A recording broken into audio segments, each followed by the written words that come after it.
Hello friends, ఈరోజు vlog ఏంటంటే బ్రేక్ఫాస్ట్లోకి ఇడ్లీ పిండితో ఇలా పొంగనాలు అయితే చేశానండి. ఇవి మా కోసం కాదు, మా పాప కోసం అనమాట. ఇడ్లీ వద్దు, నాకు ఇలా పొంగనాలు చేయమంటే చేశాను.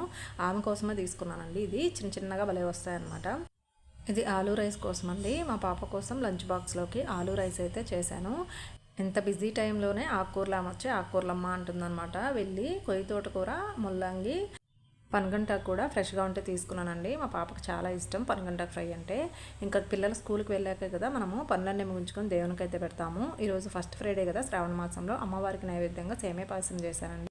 ఇంకా లంచ్లోకి అయితే ఆకుకూర పుల్లకూర అండి. కొయ్యి తోటకూరని నీట్గా ఒలుచుకొని కడిగి టమోటో, పచ్చిమిర్చి, ఆనియన్ని కట్ చేసి వేసుకోవాలి. కారం, పసుపు, చింతపండు వేసుకొని మెత్తగా ఉడికించుకొని పప్పు గుత్తితో ఇలా ఎనుపుకోవాలి. మరీ మెత్తగా ఎనుపుకోవద్దు. ఆనియన్స్ అక్కడక్కడ తినేటప్పుడు తగిలితే టేస్ట్ బాగుంటుంది. ఇలా పోపు పెట్టుకుని తీసుకుంటే చాలా బాగుంటుంది అన్నమాట టేస్ట్. ఇంకా సైడ్కి ఉడియాలు అయితే వేయించానండి. వీడియో నచ్చితే లైక్ చేయండి. Thank you for watching.